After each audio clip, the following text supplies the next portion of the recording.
Muy bien, muy buenos días hermanos, es una alegría poder verles esta mañana, un día tan especial donde todo el mundo, o la mayoría del mundo está celebrando, el mundo cristiano, está celebrando el nacimiento de Jesús. Y qué día más precioso para venir a la palabra de Dios que recordar este día, ¿no? Justamente rendimos culto al Señor. Hoy no es el día de cada primer día de la semana, ¿no? No es el día de la familia, ni el día de los hermanos, ni el día de la iglesia, ni el día de más que del Señor, ¿no? Por eso rendimos culto a Él cada primer día de la semana. Amén. Muy bien, vamos a continuar con la serie de la armadura del cristiano, la armadura del creyente. Justamente decidí compartir este mensaje, salir con la serie porque la armadura que vamos a ver esta mañana es el calzado, ¿sí? Está calzado con el apresto del Evangelio. Y justamente hoy estamos celebrando la venida de Jesús y realmente el creer que Jesús vino en carne es primar en el Evangelio realmente, ¿no? Ya vamos a ver a través de la aplicación la importancia de esto, ¿no? Así que la verdad que el Evangelio es lo que vamos a ver de mañana, pero vamos a la palabra de Dios, vamos al versículo que nos toca esta mañana, que es Efesios capítulo 6, versículo 15. Allí hemos estado hablando acerca del cinto de la verdad, la coraza de justicia. Vimos la importancia del cinto que sostiene toda la armadura, pero vimos también que esta coraza que protege los órganos vitales, que se refiere a la santidad, a la justicia de nuestra vida, es tan importante también para cubrir nuestros pensamientos, nuestro corazón. Así que, miren lo que dice el versículo 15. Y calzados los pies con el apresto del Evangelio de la paz. ¡Wow! ¿Qué palabra apresto? No es una palabra que no se escucha mucho, pero ya vamos a llegar a ello. Pero realmente vemos que dice calzados los pies, ¿no? Hay algo que importancia tenemos en el calzado acerca de, recordemos de lo que estamos hablando, de esta lucha, ¿sí? Esto es una pelea cuerpo a cuerpo, es una batalla, y acá habla de estar calzados. Y la palabra, este calzado, en la época de lo que se refiere aquí, en la guerra, en esos primeros tiempos de la guerra, este calzado se llamaba caliga, ¿sí? Este calzado se llamaba caliga. Y era un calzado que tenía una suela muy gruesa, con unos pequeños clavos, ¿sí? En la parte de abajo, digamos, para tener tracción, ¿sí? No solamente daban firmeza porque te podías anclar, sino que a la hora de movilidad, de salirte rápido, te posicionaba en una posición de que podías salir, ¿no? Hacia adelante. O sea, podías o retroceder o salir, no te ibas a reparar, ¿no? Así que la importancia de esta calidad, este calzado, era que también estaba sujeto a los tobillos fuertemente, con muchas tiras, y entonces daba la rigidez, ¿no? A los tobillos y a los pies.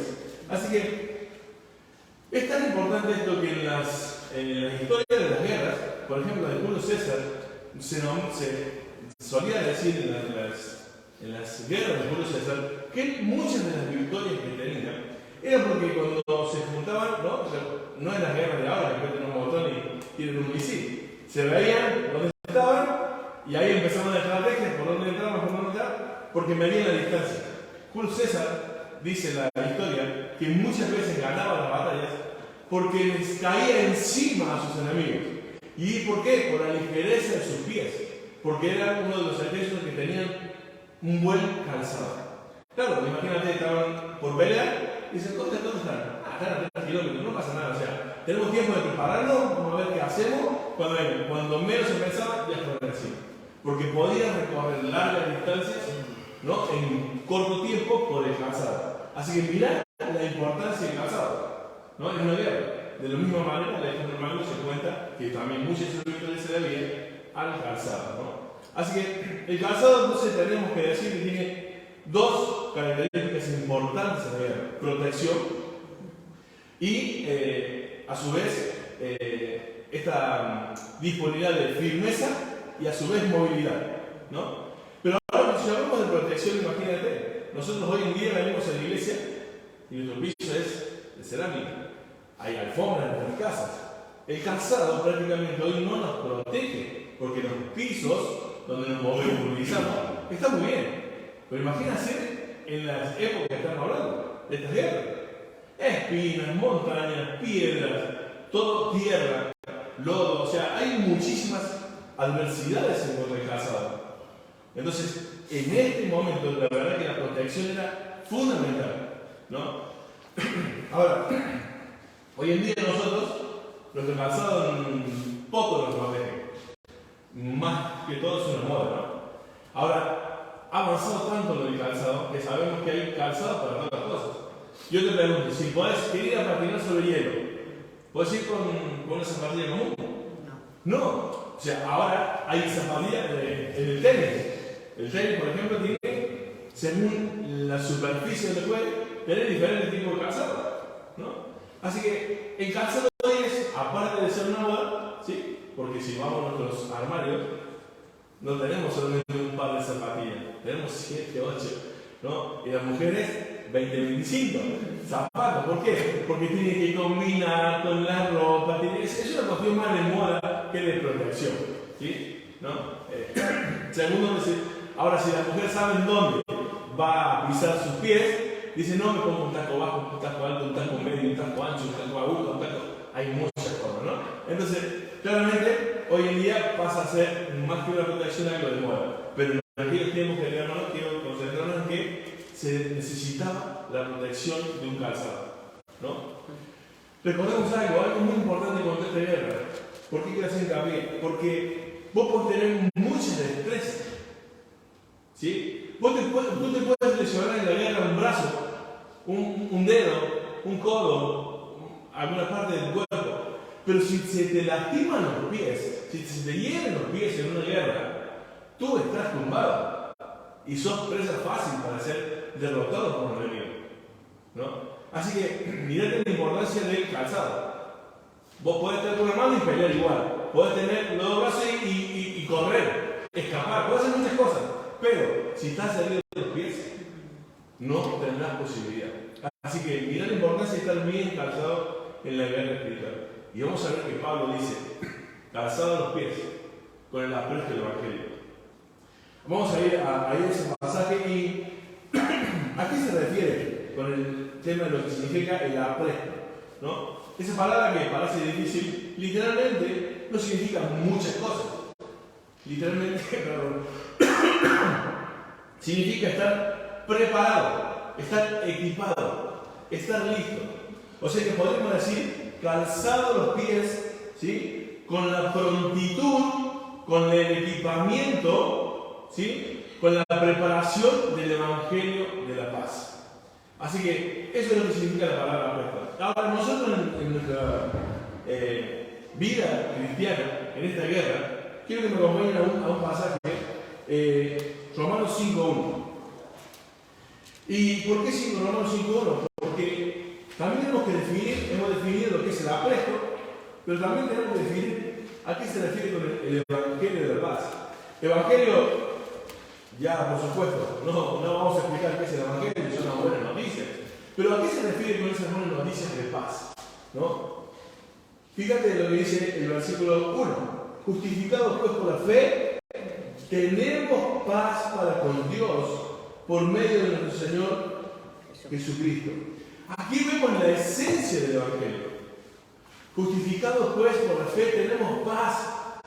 Recuerden que nosotros éramos enemigos de Dios, ¿no? Porque cuando todos pecamos estamos destituidos de la gloria de Dios, hermanos, ¿no? Así que tenemos este pasaje que es claro para entender lo que significa el Evangelio de la paz. Vayamos a otro pasaje también que nos va a ayudar. Vamos a ver varios pasajes esta mañana. Y en 2 Corintios capítulo 5, también, fíjate lo que dice. 5:20. Dice allí. Así que somos embajadores en nombre de Cristo, como si Dios rogase por medio de nosotros, os rogamos en nombre de Cristo, reconciliados con Dios. Reconciliados con Dios. Ahora, recordad que el Evangelio es la esencia que acabamos de leer de Romanos, ¿sí? Justificados pues por la fe, tenemos paz para con Dios. Nos hemos reconciliado con Dios. Ahora nosotros también tenemos este llamado de parte del Señor de ser embajadores, de decirle al mundo reconciliados con Dios. Un embajador es alguien que representa a un lugar, a un sitio o a una persona. Nosotros, queridos hermanos, somos como dijimos muchas veces, de lo que es la iglesia en la tierra. Es las manos, los pies, ¿no? Los ojos, la boca, los oídos del Señor Jesucristo. Es el cuerpo de Cristo, realmente. Ahora, a pesar de que estas cosas las tenemos en claro, quiero decirte que el sentido del pasaje, volvamos a Efesios, capítulo 6. Porque no podemos negar que aquí está hablando del Evangelio de la Paz y que debe ser predicado el Evangelio de la Paz. Pero ahora, este pasaje no está hablando de que debemos predicar el Evangelio. Porque este pasaje, recordemos que vos podés darle a un pasaje una implicancia, le podés dar una forma práctica, pero el pasaje tiene un significado, siempre es uno. ¿Sí? Entonces, el significado de este pasaje aquí en Efesios capítulo 6 no está hablando de salir a predicar el Evangelio, aunque hay que hacerlo, sino está hablando de cómo comienza el contexto del pasaje. Estar firmes. Y lo vuelvo a repetir, estar firme, estar firme. 3 veces repite esta palabra, estar firme. Y recordemos que es el motivo y el propósito del calzado. Firmeza para los pies. Firmeza para que cuando estemos posicionados en un momento también podamos salir y pelear la buena batalla. Así que aquí no está hablando de salir a predicar el Evangelio, esto no está hablando de salir a hablar de calzar los pies a los incrédulos. Aquí está hablando de que nosotros los creyentes debemos estar posicionados y listos y equipados con el Evangelio de la Paz. ¿Para qué? ¿Para ir a predicar el Evangelio? Amén, eso es una implicación. Pero debemos estar calzados y preparados con el apresto del Evangelio para pelear nuestras batallas. Acá no está hablando de predicar el Evangelio, está hablando de que tenemos que estar así preparados y protegidos con el Evangelio para pelear nuestras batallas. Porque aquí todo el pasaje de contexto, si ustedes saben, hemos estado hablando que estamos en una guerra espiritual, peleando contra las enseñanzas del diablo. Así que es fundamental que tengamos en claro que este pasaje no es para los incrédulos, este pasaje no habla de predicar el Evangelio, este pasaje es de la lucha espiritual que se da todos los días en un creyente, y si no estás posicionado y preparado, vas a perder muchas batallas. Por eso todavía seguimos viendo a muchos creyentes por muchos años de la vida que se sienten derribados. ¿Sí? Porque no estás cansado con el Evangelio. Porque cuando el diablo viene con la duda de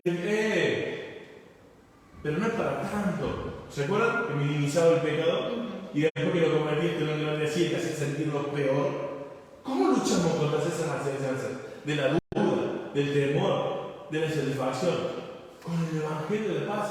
Ese Evangelio de la paz, ya vamos a ver ahora esos pasajes preciosos. ¿Sí? Miren lo que dice en Romanos 10. Vamos allí a Romanos 10, capítulo 14. 10, perdón, versículo 14.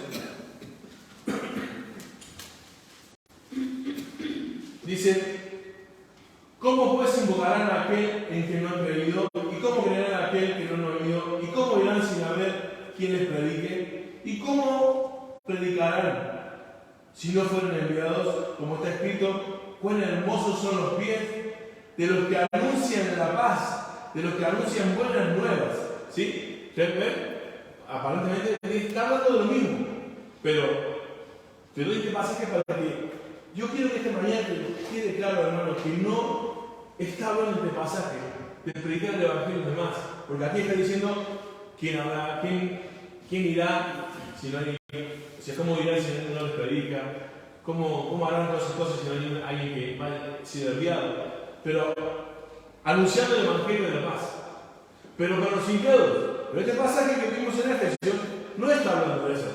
Te quiero ver ese contexto para que entiendas que en la Biblia está que tenemos que anunciar el Evangelio de esa paz, de esa reconciliación que éramos enemigos y ahora somos, llamamos hijos de Dios, amigos de Dios.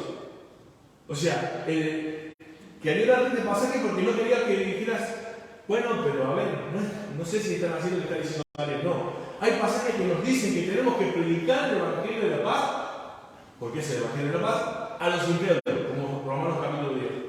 Pero hay pasajes como el que nos está diciendo que a nosotros mismos nos prediquemos el Evangelio. ¿Cuándo? En la lucha.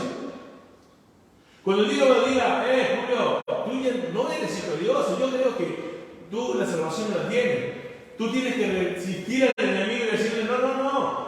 Yo he sido reconciliado con Dios, soy su hijo. A mí no me engañan, yo soy hijo de Dios. Él murió por mí en la cruz.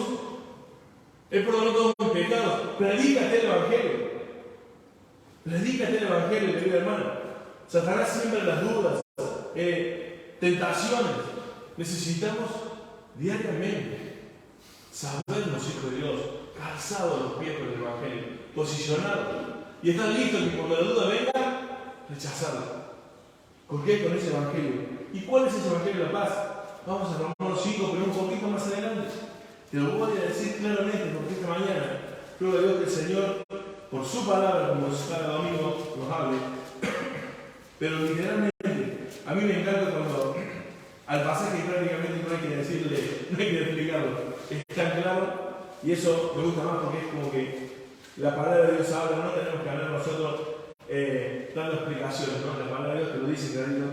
Mira lo que dice el versículo 6. Romanos 5, capítulo 6. Este es el Evangelio de la paz, querido hermano, que tú te tienes que explicar diariamente. Y yo. Mas Dios muestra su amor para con nosotros en que siendo aún pecadores, Cristo murió por nosotros. Perdón, ese es el versículo 8. El 6, perdón.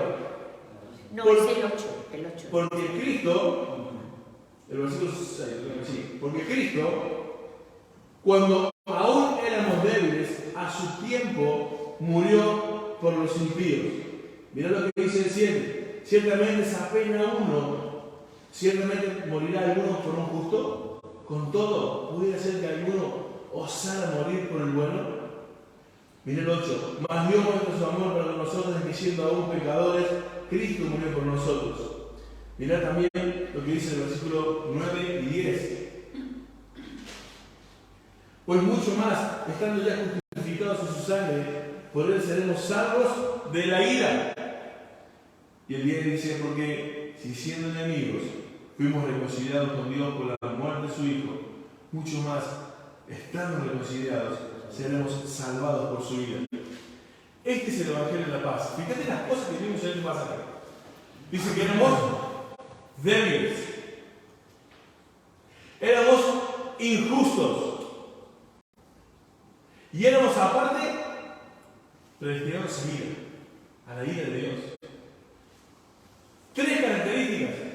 Sí, hermanos, nosotros éramos débiles y como dice Efesios estábamos muertos, o sea, incapaces.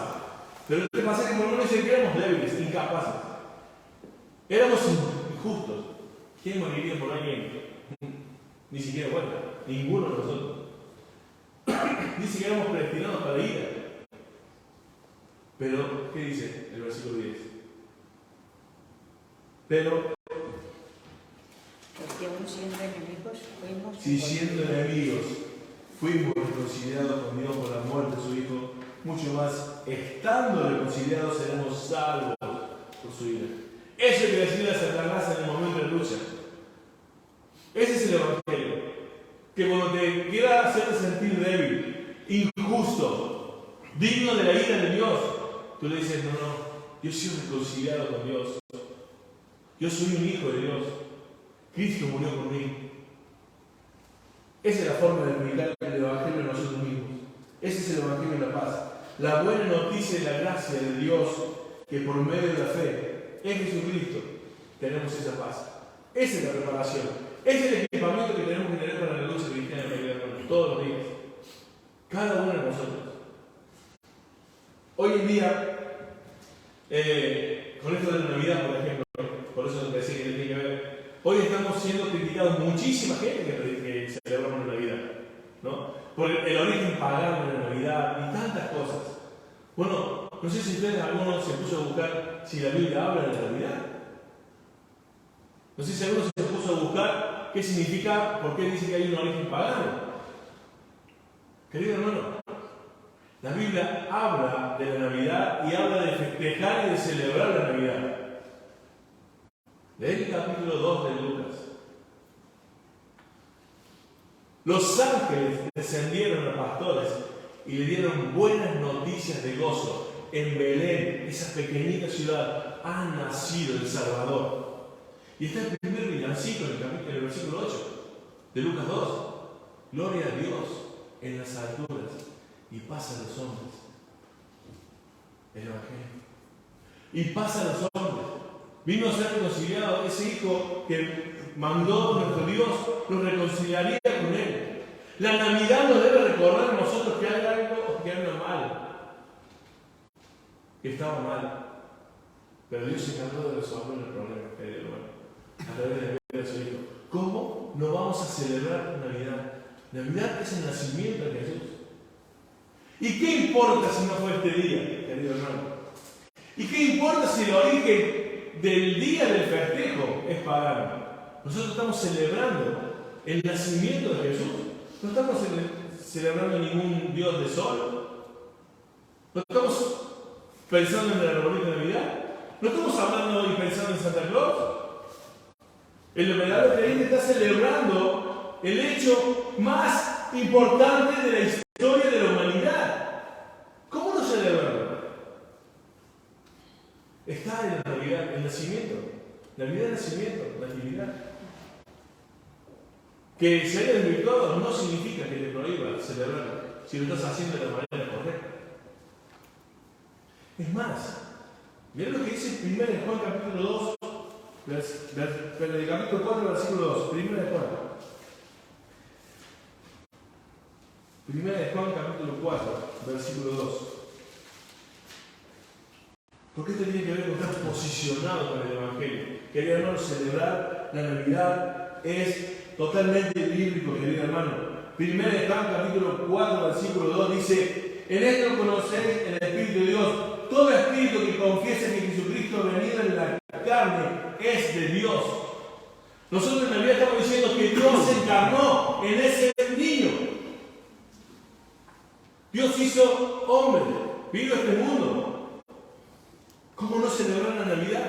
Si justamente el Espíritu del Anticristo dice que Jesucristo no vino en la carne. Y nosotros estamos celebrando que Jesucristo vino en la carne en ese nacimiento. Así que, cansados con el Evangelio de la paz.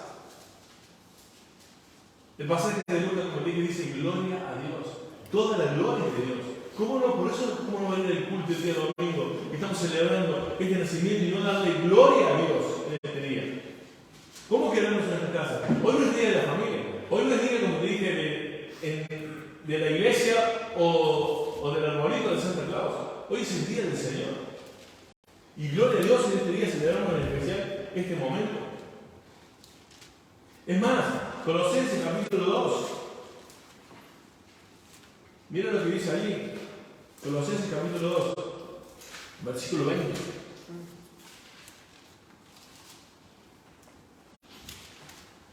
Pues si habéis muerto con Cristo en cuanto a los rudimentos, ahí la palabra rudimentos tiene que ver con elementos o normas del mundo. Eso significa rudimento.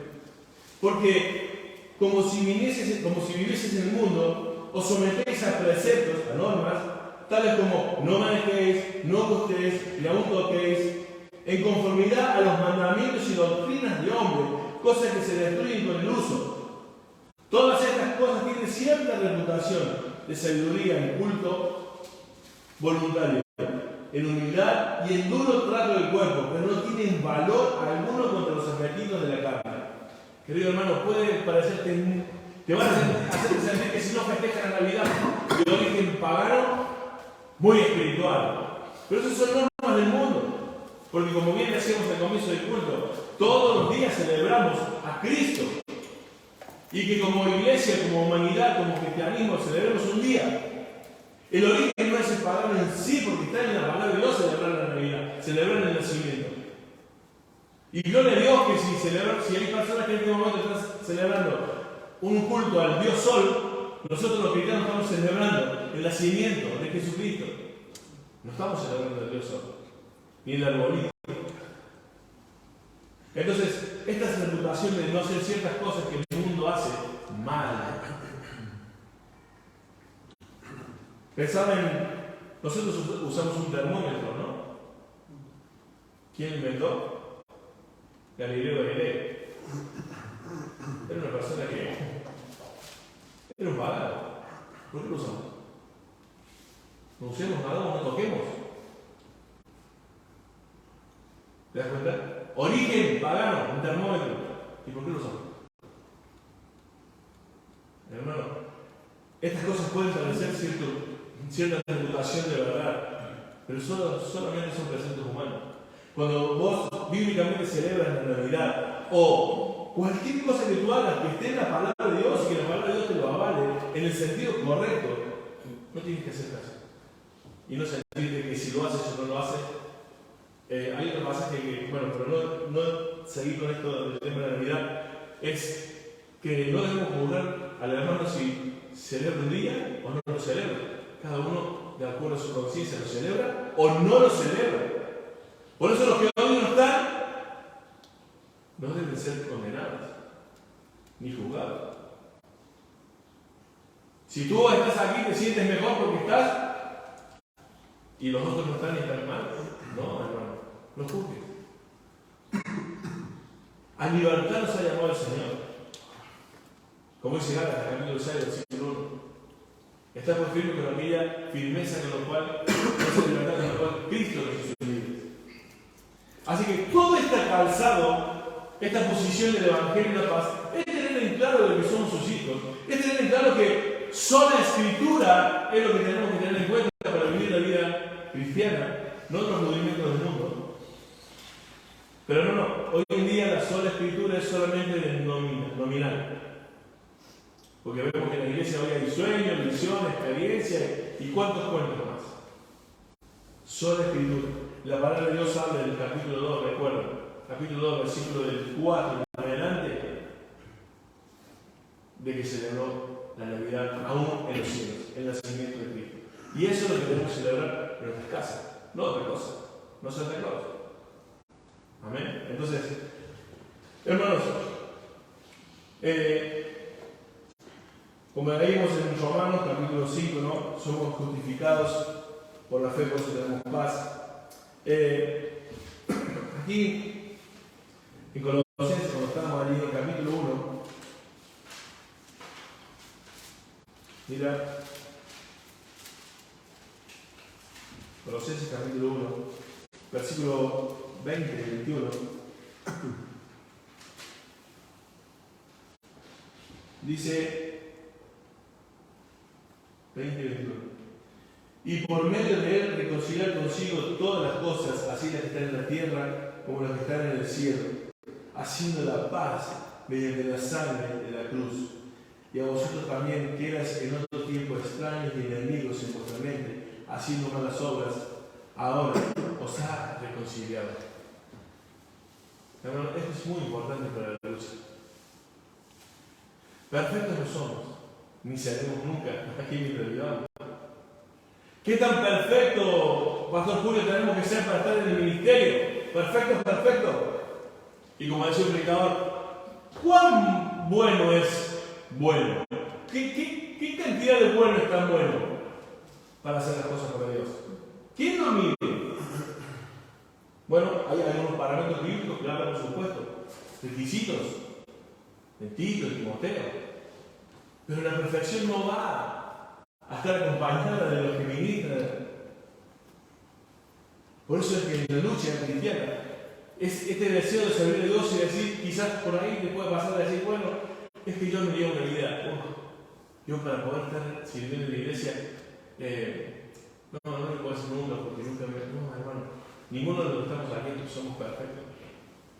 Pero la luchamos. ¿Cómo luchamos? Posicionados en el Evangelio. Y cuando el Evangelio nos requiere algo, estamos listos y lo hacemos. ¿Ves la diferencia? Ayer hablaba con una persona que estaba empezando el camino del Señor, y estaba con ese primer amor, ¿no? Quería hacer muchas cosas. Y él decía, cuando ya sepa mucha Biblia, me dice, voy a empezar a servir. Digo, no. Lo que vayas conociendo, aplícalo y sirve a Dios. Lo que vayas conociendo, aplícalo y sirve a Dios. Entonces, querido hermano, hemos sido reconciliados, tenemos las victorias, hemos mandado más que vencedores, ¿no? En Cristo somos más que vencedores. Así que la guerra, como siempre decimos, está ganada, pero la batalla viene todos los días. Satanás fue vencido. Y a pesar de que él cada día quiere magnificar las cosas malas que hacemos y hacernos sentir de lo peor. Tenemos esa victoria ganada. Y tenemos que reclamarnos a nosotros mismos el Evangelio de la paz, que hemos sido reconciliados con Dios, querido hermano. Entonces, si vos te fijas en la armadura que hemos visto hasta aquí, estamos ceñidos con la verdad, la que nos sostiene toda nuestra armadura para luchar con el enemigo. Esta verdad nos lleva a tener protegido nuestro corazón. ¿Con qué? Con la coraza de justicia, que es la santidad. Y ahora no solamente esto tenemos, sino que nuestros pies estamos bien armados, bien protegidos y ahora bien posicionados. Ya tenemos 3 características para que nuestra vida empiece a cambiar, querido hermano. Es hora de dejar de poner excusas. La tristeza y la amargura no son parte de la vida cristiana, querido hermano, diariamente. A eso me refiero. La amargura vendrá, la tristeza vendrá, pero no son parte de la vida diaria. Estas cosas las explico para que tengan gozo y gozo en Jesús. En el mundo tenés aflicción, pero yo vencí el mundo. Todas estas lo ha logrado el Evangelio de la paz. O sea, querido hermano, cuidado con esto. No estamos diciendo que nuestra idea de santidad que vayamos viviendo cada día, nuestra posición en el Evangelio y teniendo todas estas cosas, son las que hacen que nosotros venzamos todos los días. Porque la hemos adquirido por nuestra fuerza. No. Estas son cosas que Dios nos ha dado. Por eso siempre es para la gloria de Dios. O sea, esta reciente de verdad es dado por Dios. El que nos protege el corazón y podamos vivir en santidad, no haciendo lo que sentimos, sino lo que Dios dice, es una obra de Dios. Ahora, cuando Dios dice, calzarte con el Evangelio de la paz, que te he hecho mi hijo y que era conciliado contigo, lo hizo Él. Y fíjate que las religiones del mundo intentan decir que tú tienes que reconciliarte con Dios. Tú tienes que, siempre es yo hacia allá. Y justamente la Navidad nos recuerda que fue Dios hacia aquí. Él nos reconcilió consigo mismo. Así que toda esta armadura es para la gloria de Dios. Sí, tenemos beneficios de poner en práctica, pero siempre fue para la gloria de Dios. Como dice Romanos capítulo 11, versículo 36. Por Él y para Él son todas las cosas. Así que, hermano, no tratemos de ni justificarnos, no tratemos de poner que nosotros, de todo depende de nosotros, porque Dios produce querer como hacer por su buena voluntad. Todo lo que hemos logrado en la vida cristiana ha sido por la gracia de Dios, no ha sido por nosotros. Y cuando vos vivís en ese concepto de que todo es para la gloria de Dios y que todo fue provisto por Él, a ti no te queda lugar para que tu yo crezca. Y es decir, wow, he podido resistir la prueba, qué fuerte soy. No, gracias a Dios. Porque por la reconciliación, yo hoy tengo el poder del Espíritu para vencer el pecado. Esa libertad no es para hacer lo que queramos, sino para fue libertad del pecado y de la muerte. Así que, hermano, esto hasta aquí queremos compartir esta mañana. Recordemos que el Evangelio es que éramos débiles, injustos y llevados a la ira de Dios. Pero, por medio de Cristo, ¿no? Podemos tener paz para con Dios. Hemos sido reconciliados. Ese es el Evangelio que tienes que predicar todos los días para poder vencer al enemigo. Porque, querido hermano, fíjate que desde el principio en Génesis, lo primero que hizo el diablo con el hombre fue hacerte dudar de Dios. ¿Con qué Dios te ha dicho? Están así. Y hoy sigue haciendo lo mismo. Él no ha cambiado las estrategias. Porque el hombre siempre ha intentado librarse de Dios. Entonces, estas armaduras que estamos viendo hasta aquí, estas 3 características, siempre te van a llevar a estar dependiendo de Dios. Amén. Así que vamos a ver. Dios y Padre, te agradezco por este día, Señor. Gracias por tu cuidado de nuestras vidas. Gracias porque tú estás comprometido desde el comienzo de nuestra salvación hasta el final, Señor. Estamos protegidos por tu poder. Tu palabra lo dice, Señor. Gracias porque hoy podemos compartir como iglesia y celebrar como iglesia, Señor, tu venida a esta tierra. Señor, gracias porque esa venida, Señor, nos dio la posibilidad de ser considerados contigo, Señor. Dios, al ser tus hijos, estamos provistos de esta armadura que tú también nos has dado para poder ser realmente cada día de nuestra vida parecerlo más a ti, Señor, y en la lucha vencer. Señor, gracias porque la victoria es nuestra. Pero, Señor, también nos rogamos que cada batalla diaria podamos enfrentarlas con estas características, Señor, de la armadura. Porque fueron provistas por ti, Señor. No son ideas nuestras. Y como todo lo que tú haces es bueno, agradable y perfecto, Señor, no queremos usar otras que no sean estas, Señor. No queremos usar la psicología, no queremos usar el humanismo, no queremos usar nuestra fuerza. Todas ellas fracasan, Señor, contra el enemigo. Pero tu armadura no, Señor. Porque la prueba es tú. Te pedimos, Señor, te lo rogamos, que podamos enfrentar la vida cristiana diaria con la verdad, con la santidad y con el haber sido hijos tuyos, Señor. Con esta posición que tenemos en ti, Señor. Y estar listos para presentar estas credenciales ante el enemigo. Que ya somos tuyos, Señor. Que nada nos puede arrebatar de tu mano. Gracias, Señor. Gracias por tus promesas. En el nombre de tu Hijo Jesús. Amén. Amén. Dios bendiga.